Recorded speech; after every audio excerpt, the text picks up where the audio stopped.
Mr. President, is there anything China, Canada, and Mexico can do tonight to forestall your implementation of tariffs tomorrow? No, nothing.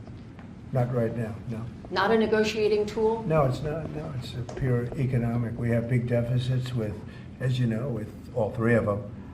And in one case, they're sending massive amounts of fentanyl, killing hundreds of thousands of people a year with the fentanyl. And in the other two cases, they're making it possible for this poison to get in, number one. And number two, we have big deficits, and it's something we're doing. And we'll possibly very substantially increase it or not. We'll see how it is. But it's a lot of money coming to the United States. As you know, we have about a $200 billion deficit with Canada, getting close to $200 billion. They've treated us very unfairly. And I say, why should we be subsidizing Canada? It's wonderful. I have so many friends in Canada. It's a great place. Is there a concession you're looking for, sir? No, we're not looking for a concession. And we'll just see what happens. We'll see what happens. And with Mexico, it's the same thing. We have a $250 billion deficit, and we have a lot of people coming into the border, and now we've largely stopped that, but we've stopped that ourselves. I think they've done a fantastic job. You've seen the numbers, they've dropped to almost zero. But we've suffered under the past administration for years and years. We've suffered with millions of criminals coming into our country. Criminals, people from jails from all over the world. They come through Mexico, and they come through Canada too. A lot of them come through Canada, and a lot of fentanyl comes through Canada, and China makes the fentanyl. China makes the fentanyl, gives it to Mexico, puts it through Canada, puts it through different places, mostly Mexico, but also a lot through Canada. And so all three haven't treated us very well. There are significant. Can I ask you about your meeting with NVIDIA? What did you talk about, and do you think you need to ban more of the chips that they're selling to China? Well, he's a great gentleman, and I hadn't met him. He's the biggest in the world in terms of chips. And I can't say what's going to happen with it. We had a meeting. It was a good meeting. But eventually we're going to put tariffs on chips. We're going to put tariffs on oil and gas. That'll happen fairly soon. I think around the 18th of February. And we're going to put a lot of tariffs on steel. We already have tariffs on steel, and we've saved our steel industry, but that was relatively small compared to what it'll be. But we're going to be putting tariffs on steel and aluminum and ultimately copper. Copper will take a little bit longer, and that'll happen pretty quickly. It'll mean it'll be a great boost for our steel industry. It'll make our steel industry very strong. If I didn't put the tariffs on years ago on steel, which actually Biden left because there was so much money that they couldn't do anything about it, we would have lost. We wouldn't have one steel mill in this country if I didn't do that. We saved the steel industry. So it was an honor to do it, and I think the people that love me most in the whole world are people that make steel. But we're going to be putting sometime this month, next month, we're going to be putting tariffs on steel and aluminum. And we'll give you an announcement as to what the exact date is. But it'll be a tremendous amount of money for our country, a tremendous amount. These are big numbers. And in addition to that, and you see the power of the tariff. I mean, the tariff is good. And nobody can compete with us because we have by far the biggest piggy bank. And so that'll take place very quickly. But also we'll be doing pharmaceuticals. And to bring our industry back, we want to bring pharmaceuticals back to the country. And the way you bring it back to the country is by putting up a wall, and the wall is a tariff wall. We were the richest country in the world. We were at our richest from 1870 to 1913. That's when we were a tariff country. And then they went to an income tax concept, and how did that work out? It's fine. I mean, it's okay, but would have been very much better. So we'll be doing pharmaceuticals, importantly, and drugs, medicines, etc., all forms of medicine and pharmaceuticals. And we'll be doing, very importantly, steel, and we'll also be doing chips and things associated with chips. And sir, what do you plan on talking with the Japanese Prime Minister about next Friday when you all meet? Well, he's coming in, next week. I don't know, he asked for a meeting, and I have great respect for Japan. I like Japan. Prime Minister Abe was a very close friend of mine. What happened to him was so sad, one of the saddest days. but they're coming in to speak to me, and I look forward to it.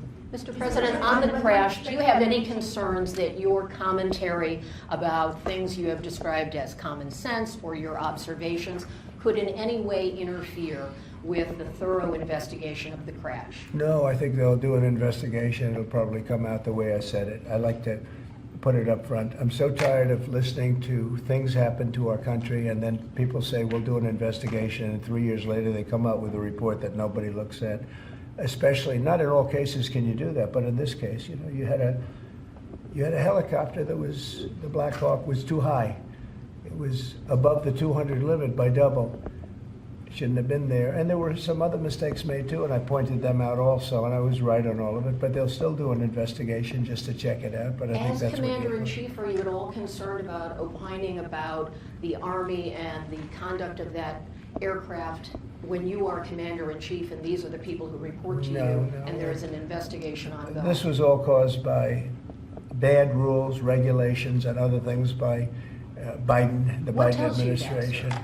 And when you look at the way they ran things, in fact, if you look, we hired, one of the first things I told them to do, I said, get talented people in those beautiful towers overlooking runways. You better get them in there fast because we don't have people there that are qualified. And you knew that because planes were landing very, very late. They were circling all over the place. We had people that didn't know what the hell they were doing. And sir, there are if you planes look- in the air excuse me. everywhere, and there are other air Excuse traffic, me. pardon me, Excuse sir. They, we have to have the best people, the smartest people, the sharpest people as control tower experts. And that's what they have to be. They have to be experts, and they have to be very smart. And we didn't have our best. And if you read the quote that I read yesterday at the news conference, it talked about people that were psychologically injured were okay, and people that had lots of problems were okay. I'd read it again if you'd like me to, but I don't think I have to Does that waste give your you time. concern, though, sir, with planes in the air all around the country, people relying on that as safety? Are you suggesting there's an ongoing risk? No, I think there's very little risk, but I think that we have to make sure that this never happens again. Very, very little risk. And we're taking actions that this can't happen again. The helicopter, as you know, was out of its zone. Shouldn't have been out of its zone. It was at the same height as the airplane. Now, the airplane was coming down on its track. It was perfect. It was in perfect shape coming down, and something was in its way. You can't let that happen. And it won't be happening again. And this was all because of weak rules in the Biden administration. And we're just not going to let that kind of thing happen again. And again, I could wait and I could, you know, give a report in 2 years like they always do. And sometimes it's obvious. In this case, to me, it was very obvious. And I think I've been proven to be very correct. Yeah. Any- Mr. President, what do you expect from your meeting with Prime Minister Netanyahu next week? I expect a lot of good things. From all meetings, I expect good things. Marco Rubio, as you know, is going to make a tour of various countries in South America.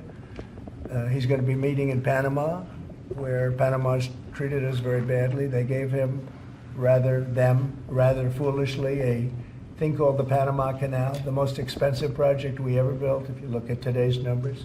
Most expensive ever built. We lost 38,000 men. In that case, all men, just about all men. 38,000 to the mosquito, to malaria and various other problems that you get from jungles. It was a tremendously costly event. We built the Panama Canal 110 years ago. Think of it, the most expensive development we ever did. And really one of the wonders of the world, one of the great wonders of the world. And we didn't give it to China, we gave it to Panama. And Panama's been ripping down all the China language signs. They've been working like mad to try, but about 70% of the signs were up and they were written in Chinese, and that's not the deal. So we're going to take it back. They've already offered to do many things, but we think it's appropriate that we take it back. They've totally violated the agreement. We have an agreement. They violated the agreement, and Marco Rubio's going over there to talk to the gentleman that's in charge. Mr. Gaza, do you still think it's a good idea for Jordan and Egypt to be taking in Palestinians when they reject the idea and the Palestinians who are living now in Egypt? I think Jordan will take people, yeah, people from Gaza. and I think Egypt will take them also. I mean, I heard somebody said they're not going to, but I think they will. I feel confident they will. Mr. President, will tomorrow's tariffs include oil? What? Will tomorrow's tariffs be inclusive of Canadian crude? I'm probably going to reduce the tariff a little bit on that. We think we're going to bring it down to 10% on the oil. So it's 25% on the Canada side. Mr. President, are these tariffs stacking on top of already existing tariffs, or this Yes, will be the total? on top of whatever may be existing. Mr. President, ask you a question about Venezuela. Rick Cornell was seen on state TV shaking hands with President Maduro. Is there any concern that that might lend legitimacy to the Maduro administration? No, we want to do something with Venezuela. I've been a very big opponent of Venezuela and Maduro. They've treated us not so good, but they've treated, more importantly, the Venezuelan people very badly. We have tremendous Venezuelan population. I got 92% of the vote, the Venezuelan vote. Now we want to see what we can do to get people back in their homeland safe and free and all. He's meeting with a lot of different people, but we are for the people of Venezuela. We're for the Venezuelan Americans. If you look at it, we have them all in Florida, right around the Doral area. That's really, they call it Little Venezuela, right? And they voted for me close to 100%. So we'll see what we can do to straighten out the situation in Venezuela. Venezuela has been very unfortunate. I was very surprised when I saw that Biden agreed to buy a lot of oil from Venezuela, because Venezuela was just about finished, the dictator. And when that happened, it brought him back to life. You know, Biden went out and they buy millions of barrels of oil. I say, what's that all about?